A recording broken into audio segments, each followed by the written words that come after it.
Good morning, everybody, and welcome back to the Celtic Way morning briefing on the Celtic Way YouTube channel or wherever you're watching on Facebook or Twitter. My name is Ryan McGinlay, and today I'm delighted to be joined by Aidan Macdonald. Aidan, how are you doing this morning? Yeah, I'm good, Ryan, mate. How are you? Yeah, things are good. I think I tweeted last night saying that there seems to be a more positive element now. There was maybe that disappointment because of the Feyenoord game, but I think the character building that was shown in the 3-0 game against Livingston, there seems to be a more positive buzz about this place, especially with regard to Celtic. So yeah, cannot complain whatsoever. Plenty to discuss today, plenty of talking points. We can even go back and talk about what happened at the weekend and maybe some of the news stories of yesterday as well. But before we get started, guys, as always, please subscribe to the Celtic Way YouTube channel and the website. The YouTube is free. The website is £4 for 4 months. Of content. If you are interested, please visit www.celticway.co.uk/subscribe. On there this morning, there's a couple of analytics pieces. One from me on Matt O'Reilly and his improving numbers under Brendan Rodgers. How I believe that it's Brendan Rodgers himself that is improving Matt O'Reilly in the way that he's playing. There's also a Stats Bomb and Y-Scout piece on Daizen Maeda's performance. I know I spoke about it on my data roundup, but this is a more deep dive into Daizen Maeda's performance. It uses stills from the game where he excelled and maybe in areas that he can improve in the future. But quite an incredible performance by a left winger, especially with his defensive numbers. All of that is available on the website if you visit www.celticway.co.uk/subscribe. We couldn't do it without you. Please do get involved if you want to. And on the YouTube, if you please subscribe. The numbers that we've had recently have been absolutely incredible. We want to keep it going and make it as big a community as we can. It's completely free, and if you press the subscribe button, you'll get instant notifications when we go live, both pre-recorded premieres and live streams. So if you are interested, please subscribe to both. And yeah, thank you very much. So all the advertising out of the way. Since you've not been on the show since sometime last week, Aidan, I just wanted to get your opinions on the 3-0 game at Livingston, because Tony and I have discussed it at length, how impressed we were, especially with the 10 men of Celtic, facing adversity and in turn character building off of that as well. How did you make the 3-0 win against Livingston? What was your overall opinion of it? I thought it was a pretty good performance, but a phenomenal result, Ryan, given the circumstances. Obviously, getting the early goal was brilliant, and then when Celtic went down to 10 men, you started to think, was it going to be yet another kind of tough game at the Tony Macaroni? But it wasn't like that at all. They were pretty dominant, creating a lot of chances, which has maybe been token points that you've not had at that venue over the years. I know Ange got 2 good results. Or the last 2 games there, were 2 good results, but outside of that, it was a pretty tough place for Celtic to go. I think statistically it was the worst place in the league for them at one point, so over the last few years. But yeah, it was a really good result. Brilliant performances from Maeda, from O'Reilly, from Taylor, Kyogo. Good for Hatate to get a goal as well, even if maybe was a wee bit lucky with the penalty, but in terms of it was a penalty, but obviously I don't really know how it managed to squeeze in the net. But yeah, it was a good result, Ryan, and a pretty good performance overall. And I think for somebody like Greg Taylor, that's probably the best he's played this season, in my opinion. So hopefully he's going to be getting back to the sort of performances he was putting in the last campaign. But yeah, overall it was a really good result. Yeah, totally agree with everything you said there, especially on Greg Taylor. It seemed that he was playing a more inverted role than previous. It seems as if Brendan's bit the bullet and said, right, you play better as an inverted fullback, therefore that's where you're just going to play from now on. And you've seen the difference. I mean, that stat, I don't know if you were watching it on the Sky Sports stream, but on the stat line, it said the most touches in the game, and Greg Taylor was at the top midway through the first half. It just shows how much of an influence he was having on the game at that point in time. It was a really, really good performance from quite a few people. You mentioned Daizen Maeda, you mentioned Kyogo. Tony and I yesterday were mentioning Kyogo's performance, and I know Tony does not like Kyogo being this playmaker. He really has it against him. He should not be a playmaker in this team. He should be the goal scorer. He should be the one that's up there making, finishing off chances that are distributed to him. But on Saturday, he was a key contributor on the playmaking end. So I think it was 3 or 4 key passes he had in the game, including that one that went to Daizen Maeda, who scuffed it, and it went to Matt O'Reilly, who scored the second goal. I think that just shows you, doesn't it, Aidan, versatility that Kyogo's got in his game. Not only is he a phenomenal finisher, but he can create chances for other teammates as well. Yeah, I mean, I would tend to agree with what Tony was saying in terms of Kyogo's role, but you also were able to see the benefit of what he can do when he's maybe in a wee bit more of a creative position for that cross for the goal. As you said, Maeda should have scored, but doesn't really matter because O'Reilly ended up netting. But yeah, I think Kyogo was pretty good at the weekend, even if he didn't find the back of the net. And that's the sort of games that maybe it's okay for him to be doing that because his movement can sort of open up the defence, even though probably Livy weren't as defensive as they would usually be, given that they obviously seen a bit of an opportunity when Celtic were down at 10 men to maybe go for it a bit more, and that left gaps at the back, particularly near the end of the game, that you would never really usually get against Livingston if it was, a bit closer on a scoreline or there was maybe 11 men on both sides. So yeah, it was, Kyogo played well, and I think that is the sort of game where it's okay if he's got a little bit more of a creative role, but against Rangers, for example, or in the Champions League, I think I would want him, as Tony was saying, maybe more through the middle and being that sort of main goal scoring threat. Yeah, definitely next Tuesday against Lazio, you want that counter-attacking Kyogo to just be sitting on the halfway line ready for a long ball over the top, maybe from Lagerbielke or Scales. One of the two can just put a quick 1-2 pass to go, 1-2 cross together. One of them passes to the other one just puts it over the top. It seems that Brendan Rodgers wants to play that style of football. That's the reason why he's signed players such as Lagerbielke, such as Mike Novrovsky as well. These guys know how to put the ball over the top. They're accurate with their passing or their long-range passing. So that is definitely a weapon that Celtic are going to utilise over the coming weeks and months, you would say, especially with Daizen Maeda as well.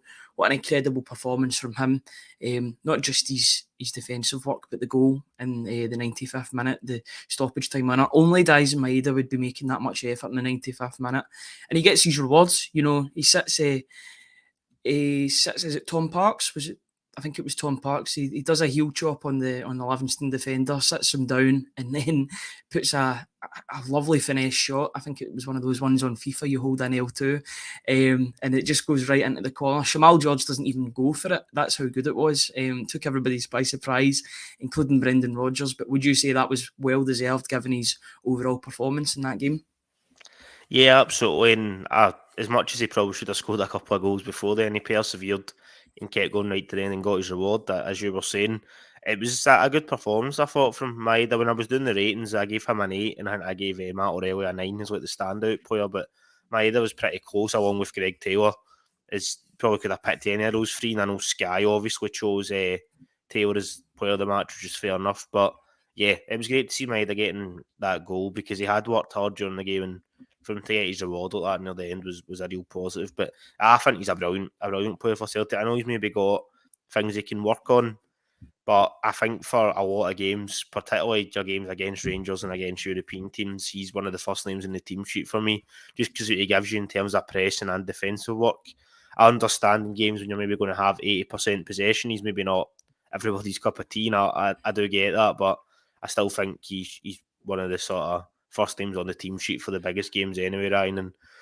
And he's probably maybe got to add more goals to his game. That's maybe something that there could be a complaint about. And so if he's able to do that and maybe add some more assists as well, then I think he'll take his sort of performances to the next level. Yeah, I totally agree with that. Just in the comments, just a slight correction. Yes, Lagerbielke is suspended for the next game. I do remember that Celtic finished the game with 9 men, so no Odin Thiago home. I don't think he would have started the game anyway, but I think Lagerbielke would have been a nailed-on starter. So you're just hoping that Nat Phillips is back from injury, either that or Celtic will be looking to probably put in Tomoki Iwata in the defence. Now, no disrespect to him. I wouldn't be the first choice, but at the same time, he did have a good cameo, good 25, 30, 35 minutes in the Celtic team when he came on. He had a job to do. Rio Tati was obviously quite tired. He's still getting back to full fitness. And Tomoki Iwata had a job to do. He came on, he solidified things, made a couple of good passes himself. Tony and I were talking last week about Iwata, and it was almost like the curious case of Tomoki Iwata, whereas we didn't really know where he was in the team. He wasn't getting on benches. You're like, is he fancied by the manager? Is he going to get his chance? All of a sudden, he's had two appearances in 2 games. It might be just down to the fact, and this was just what I was guessing, might be down to the fact that he was learning the new system. He was so used to Ange Postecoglou's system, the fact that he's been playing that for the past 4 years, played it under Ange Postecoglou and then Kevin Muscat at Yokohama F Marinos, and then he went back to Ange Postecoglou at Celtic. Maybe it's just going to take him a bit of time to get used to that new Brendan Rodgers system when it reverts back to more traditional roles. But Tomoki Iwata is definitely someone you can rely on in that midfield to do a job, especially in the second half. And I thought he was really good. I don't know about you. Were you impressed with Tomoki Iwata? Because it just seems as if I'm always impressed with him when he's on the pitch, especially in that midfield role. It was a really good cameo, good 35 minutes for the Japanese international, wasn't it? Yeah, I've been impressed with him actually in the last two games, Ryan. See, even when he came on against Feyenoord, and I know it was very, very tough time to be coming on, and I actually thought he defended okay in that game as well, given that was his first competitive minutes of the season, the first sort of minutes he'd played at all since pre-season. I thought he was pretty good in that, and then yesterday, Saturday, slightly different position, obviously coming on in midfield. I thought he equipped himself quite well there as well. I've been quite impressed with Iwata since he came in last season. I know we touched on it at the time, but the performances against Rangers in the League Cup final, Scottish Cup semi-final against Rangers as well, he was pretty tidy coming on in high-pressure games when there was only a goal in it. It was must-win matches, and he looked really composed for a guy that was just in the door. And I've been impressed with him. J-League Player of the Year, he's clearly, or last season he was anyway, he's clearly a talented individual, and I'd like to see a bit more of him in the team, whether that is at midfield or centre back. You'd imagine when everybody's fully fit, his main chance of getting minutes would be in the middle of the park, and I think he's a good option to have. I've kind of been, I know maybe the final game it was forced that he was involved, given the situation, but I've enjoyed seeing him kind of in and playing, and hopefully he's going to get a wee bit more game time going forward. Yeah, I didn't think he did much wrong under Ange Postecoglou to begin with. There was one mistake he made where he bumped in with Tony Ralston in the St Mirren game that led to a Curtis Main goal, but there was loads of mistakes that day. That was a really, really poor team performance from Celtic on the day. But he's definitely someone that Celtic can rely on. You know, he plays at centre-back. You might have to play at centre-back against Lazio, just when you take into account Nat Phillips' situation. But if he can play at that number 6 role for Celtic, then I think he can definitely do a good job. He can solidify things. He can put out fires before they even happen with regard to the defence. He's just like another defender. He's like a sweeper in there. He'll play in between the two centre-backs and try and make passes from that position. I just wanted to go on to the main topic of discussion of this video. Now, I know that it's a bit of a negative into a positive. We're trying to look at and we're trying to look at it as a positive in a negative situation. You know, we've got to go back the way to the one of the last times we played on a plastic pitch, which was the 1-0 defeat against Kilmarnock in the League Cup. The fact that we are out of that competition, which is obviously a negative, it means that you can't do a treble this year. It means you can't win the League Cup. But do you think, in an adverse sort of way, it's a positive with regard to the fact that, you know, Celtic are going to be playing 2 games a week most weeks because of the Champions League in the lead up to Christmas, and maybe even in the new year if they qualify to the latter stages of a European competition? Do you think it's a positive having this free week for Brendan Rodgers to be on the training ground with his players to sort of implement new ideas or reinforce old ones? The fact that there is no game to worry about in between for injuries as well, would you say that this is an overall positive, looking at a potentially negative situation that would have arose due to the fact that you're out of the League Cup? I think it's obviously good to have more time on the training pitch, but I've got absolutely no doubt that regardless of the injuries, Brendan Rodgers and the players would be desperate to still be in that tournament, because at the end of the day, they won a treble last season, and it's something that, for domestic purposes anyway, they're not going to be able to do this year. So, yeah, obviously it's good to have training time on the field and maybe allow somebody like Phillips to have more of a chance of being available for the weekend, but I think they would definitely all want to be involved, Ryan. I've got no doubt about that. I know we're obviously trying to turn a negative. I'm the eternal optimist, you know this. Yeah, a somewhat positive slant, but yeah, it's still a bit of a sore one. Celtic not being in the League Cup, it felt like quite an avoidable situation. But don't need to go over that performance because we discussed it to death at the time. But I think they would also rather be in. But yeah, I guess having more time in the pitch and more time for guys to recover from injuries is somewhat positive. If we're trying to have any sort of positivity about what was a pretty dire result. Yeah, I always think that there seems to be more of a positive when Celtic win on a plastic surface because they need to win on that pitch as well. And you see the adverse effect when Celtic lost on the plastic pitch against Kilmarnock earlier on in the season, when a lot of people were really negative about, including myself, I was quite negative about the way things had started. Yes, they were winning games, but they weren't winning games that well, and the performances weren't all there. Cal McGregor wasn't getting as involved in the game as what we expected them to. There was that negative after obviously because it was a cup. You can't right the wrongs of a cup in the same year. Once you're out, you're out. That's the main thing, unless you play in the group stage. But Celtic won't ever be in that position where they're in the League Cup group stage. That's just due to the resources that Celtic have, where they'll be challenging for the league every season. They won't be playing in that group stage, so it is basically knockouts for Celtic. Whenever they get put out, whenever they lose a game in the cup, it means they're out, and that's definitely problematic. It brings a bit of pressure, but that's the pressure that you've got when you're playing for Celtic. I just feel that that negativity that was there has now been shifted into a positivity after the Livingston game. People talk a lot about the pitches before the game is played, how they can impact negatively on Celtic's game. And now I feel like because they've won on that pitch, Brendan Rodgers has won on that plastic pitch for the first time as well.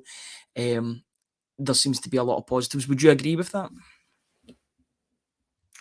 I would say so, Ryan. The plastic pitch aspect definitely makes it seem probably like a better result than it maybe you would feel if you went and beat, I don't know, Motherwell 2 or 3-0. Just because of Celtic's, even just Livingston, and sort of in a nutshell, how much they've struggled down there outside of the last two games before the match just past at the weekend. They had really struggled down there. So a bit like when Ange first won there, it felt a bit of a miracle, to be honest. Finally, you broke a curse, and that seems to be well sorted out the players' system now, because that's 3 games in a row they've won there. Yeah, going on the plastic pitch, they are always challenging just because you're not used to playing on them every week. Particularly the quality, as I've discussed, down at Kilmarnock and at the Tony Macaroni, the quality of the pitches aren't great. Probably don't need to go too much into the whole debate on the plastic pitches. That's been done to death. I can see both sides of why people are falling against them, but yeah, that definitely probably inflates the result a wee bit, Ryan. But it was still a good performance, given they were down to 10 men as well. So 10 men, absolutely. So we shouldn't, not that you're trying to do this also, but we shouldn't underplay that it was a big result. But given the circumstances with the surface, that probably does always make it seem better. Yeah, I would agree. Just a sneak preview for some of the people watching today on the website later on today. Either later on today or early tomorrow, there will be a stats piece, a statistical analysis piece coming out on Joe Hart, the player, the reason why Celtic were down to 10 men for the majority of the match, by Stuart Ross. Stuart Ross has did an analytical piece on Joe Hart's individual performance for Celtic in that game. Not going to sugarcoat it. It doesn't make for the greatest reading. I think he is definitely of the opinion that Celtic need a new goalkeeper in the near future, maybe the medium-term future, not short-term. I think he can do a job until January or maybe until the summer at a push. But I think we all have the same opinion. You have the same opinion as me, and then Stuart has that opinion as well, that for the long term, Celtic do need a replacement for Joe Hart, and those deficiencies were shown again on Saturday afternoon. Yeah, it was a tough week for Joe Hart, wasn't it? Between the Feyenoord game, and the Livingston game. I think the only thing, and he's maybe slight defence, that he didn't get a lot of protection for that ball in behind, I would say. I didn't think Scales or Lagerbielke, much as I actually thought overall Scales was quite a good game at the weekend. I didn't feel either of them covered themselves in that much glory for when the ball was played in behind. But yeah, Joe Hart, the deficiencies were on show there, that he is just getting a bit older. Probably 5-6 years ago, when he's maybe a wee bit faster, he just comes out and clears that. Absolutely. Maybe not even making contact with the Livingston player, but yeah, he couldn't have any complaints. It was denying a goal scoring opportunity, wasn't it? Clearly, so it was a red card. But yeah, overall in that game, I'm not surprised that his performance didn't make for great reading, Ryan. Yeah, it was a good save before. At the stats. No. Yeah, he did make a good save, but he can do that sometimes. We've seen that in the Feyenoord game, which was a very sort of hard performance for me to rate when I was doing it, because when the first goal went in against Feyenoord, I was like, well, Joe Hart's probably going to have quite a low rating in this game. He then saves a penalty. Some of his distribution then isn't that great, and then he makes a decent save late on, I think. So he can have up and down performances, but I think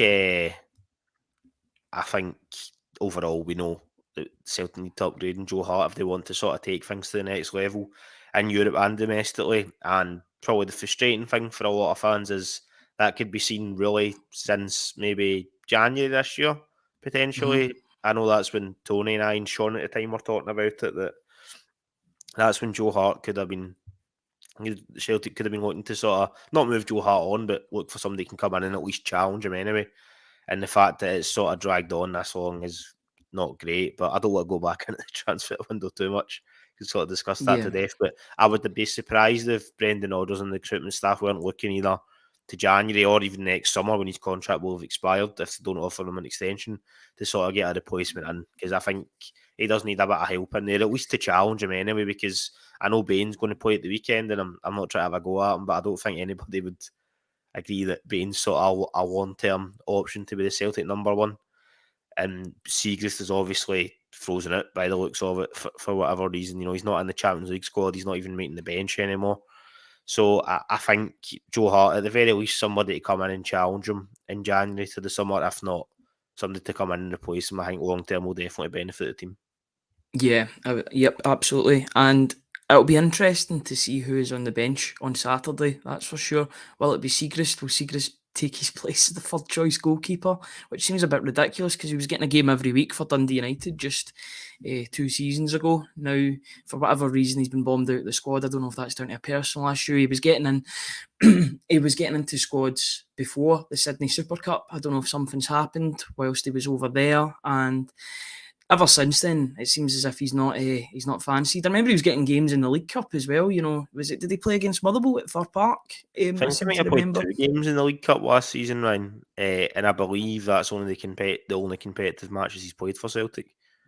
That's very interesting. I don't know what's happened at all. I've got no idea, because even if you look at with Scott Bain right now, in that tour to Australia that you mentioned at the end of last year, he didn't actually play in any of those games. So that was how far he was out the picture at one point, and suddenly he's going to be starting a league game at the weekend. And I appreciate the Joe Hart red card, you can't really account for that, but goalkeeper really seemed like a position that Celtic had to strengthen in over the summer, and the fact they didn't do so when it was clear it was something from the start of the window. It wasn't a problem that emerged, you know, with 10 days left because somebody got injured or somebody left, maybe somewhat at the Starfelt one. It was we kind of knew, like after that Scottish Cup final, we said to, I would say the majority of fans anyway, what's the position you have to replace the most? I think they would have probably said goalkeeper. So fingers crossed it is something they're going to address going forward. Yeah, Kelleher could be one of those players that's definitely on Celtic's list. I know you'd have to pay big money for him, but I think Celtic would make that back in future transfer fees. Especially, I think the bank as well, Ryan, so they should be able to go and all that Kelleher needs is game time, honestly. I've watched him numerous times for Liverpool in Europe and in domestic cups. He keeps Liverpool in these games because sometimes they rotate their squads, and Liverpool have a really strong starting 11, maybe 13, 14 players. But when they get to their sort of younger players, they maybe don't have that strength. Kelleher keeps them in games. That's the sort of player that Celtic will need, especially for Europe going into next year and next season. Joe Hart as a shot stopper, we've seen that. You've seen it at the weekend. You've seen it against Feyenoord. But you need somebody with the ball at his feet. Someone who's better with the ball at his feet. It's just, I can't believe that he survived so long under Ange Postecoglou with that sort of deficiency. But it seemed as if Ange really did appreciate the leadership role that he took in the team. You know, there needed to be leaders in that team following Scott Brown's exit. Cal McGregor took up the mantle, so did Joe Hart, Greg Taylor to an extent, Cameron Carter-Vickers, maybe not the most vocal, but he is on the pitch. He's a leader on the pitch, and numerous others could put Starfelt in there as well, and some of the attacking players too. But I think those leadership qualities can only get you so far, and when it's costing the team in games, it nearly cost us domestically, and you've seen this a couple of times. First game of the season, totally misses a corner, misses coming out for a corner, and it goes over him, and the header goes in. But I think it was Jordan White that scored for Ross County. You know, it was a really, really clumsy goal. He can have good games, that's the thing, but there's too many of these mistakes creeping in. We've spoken about this before, and you know, it's not as if he's going to get any better. Unfortunately, Father Time catches up with us all. It's definitely catching up with Joe Hart. It's a position that doesn't need an immediate sorting. You can't even go out and get an emergency loan, to be fair. That's just not allowed. But in January and in the summer, I would hope that that's one of those positions of interest. Just going on, just before we finish off today, we're going to make it a shorter one because I know Aidan's got to go back to doing other stuff. But speaking of a goalkeeper, that's almost a great segue. One of Celtic's best modern day goalkeepers, Artur Boruc, was talking up his Legia Warsaw. I don't know if they were teammates, actually. I think they might have been actually teammates briefly in Boric's last season. They were definitely there around about the same time. But Artur Boruc was talking about Mike Novrovsky, and he was saying that he'll be a huge hit, as he was talking about some of his key attributes. So he was speaking to the Sunday Post, and he said, it's very unfortunate that Mike Novrovsky is injured right now, but I think he can be very successful for Celtic. He's had a good upbringing in football from his early days in Germany right through. He reads the game well and is composed on the ball. He can also tackle. He's been involved in many of the Polish international setups and can go further. I wish him well at Celtic and think he will do very well. I hope he's back from injury soon and can help the club bring success this season. He's definitely a player that I think a lot of the Celtic supporters were excited by. Didn't really put a foot wrong in his opening games, you would say. And then he pulled up in that on that plastic pitch at Kilmarnock. And, these plastic pitches are definitely not popular with the Celtic support. In the last 10 seconds, I know he can pull up in any sort of pitch, but in the last 10 seconds, I think he's trying to make a move forward and he pulls up and he's out for 2 months. I think his injury's a bit worse than Carter Vickers, because Carter Vickers is back at the start of October, which is coming soon, 7th, 8th of October. I think it was that Brendan Rodgers said, but hopefully Mike Novrovsky is in later on in the month and he can make that position his own again, because before his injury, I thought he was one of the first names on the team sheet. Would you agree? Absolutely, and I was really impressed with him in his sort of pre-season games he played against the Athletic Club, obviously the three competitive games as well, before he got his injury. Thought he looked decent enough. Unfortunately he's got that injury, and as you say, it's probably worse than first feared, given he's not in the Champions League squad. They also think he's going to be out for at least, next month, till the end of next month, if not longer, which is pretty disappointing. I know we've covered the centre-back injury crisis in detail. It just seems to be a problem that seems to get worse every week somehow. I mean, I don't want to tempt fate, but I'm almost just expecting like Scales or Lagerbielke to pick up a knock now, the way it's been going. You've said it now. I know, I've said it now.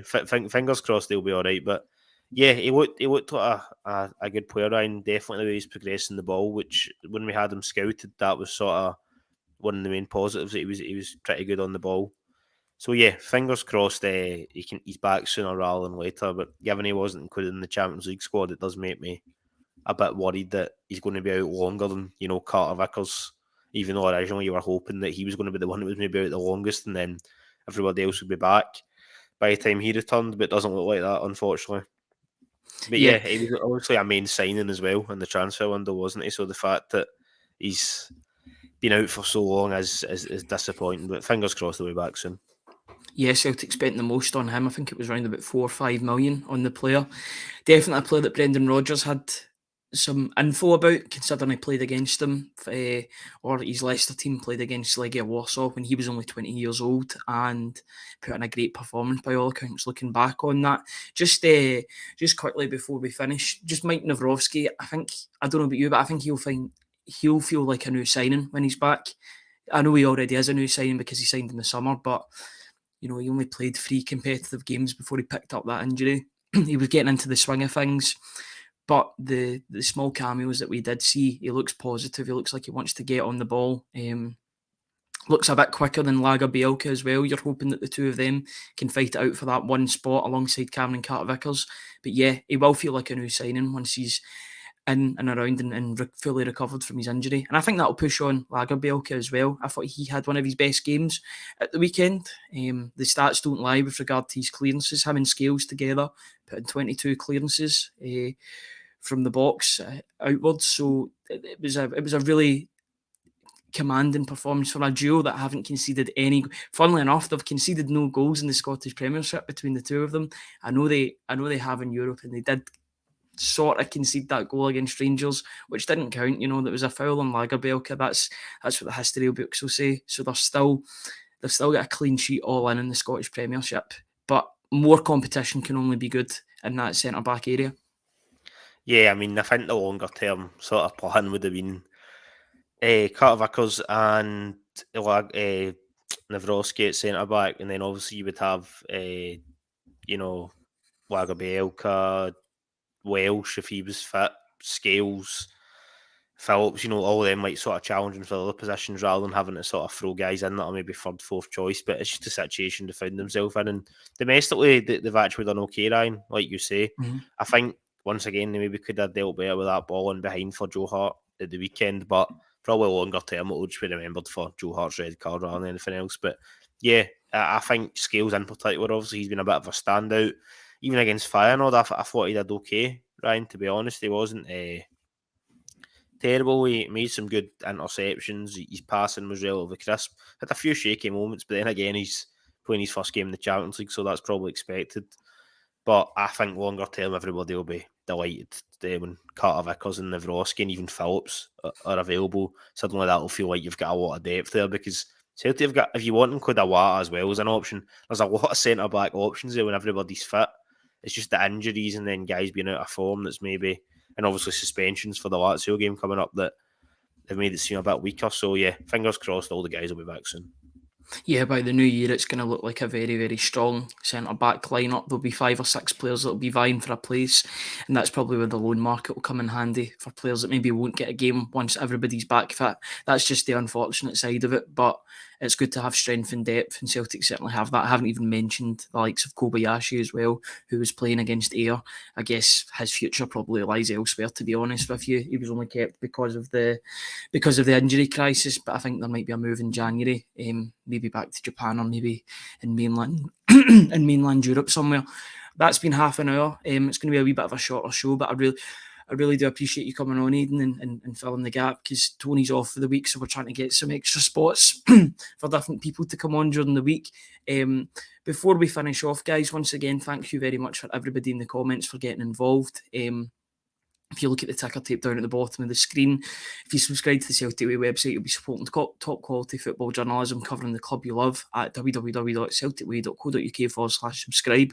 Later on today or early tomorrow, there's going to be a stats piece regarding Joe Hart, which will make for interesting reading. So please keep an eye out for that. £4 for 4 months on the website, or $2.99 for 1 month if you want just a rolling contract. Whatever one is your preference, you can choose that, and you'll get instant access and unlimited access to the journalism that we have, both in news stories and in premium pieces. So if you are interested, please take out a subscription. Furthermore, if you want to subscribe to the YouTube channel, it's completely free. It really does help us. We cannot do it without you with regard to the subscriptions. We've seen a real rise over, I think it was like 2,000 in the past 2 months, which is absolutely incredible numbers. We really are growing this and trying to make it as good as it can be. We know there's a lot of content out there, but we're trying to do something a bit different and make it one of the bigger channels out there for Celtic content. So if you please press subscribe, it will really help us in our journey forward. And yeah, your participation in the comments is greatly appreciated. We really do appreciate everyone coming in every single day and getting involved. I think that's all my advertising done for that. Aidan, thank you very much for joining me this morning. Always a pleasure, mate. Cheers for having us on.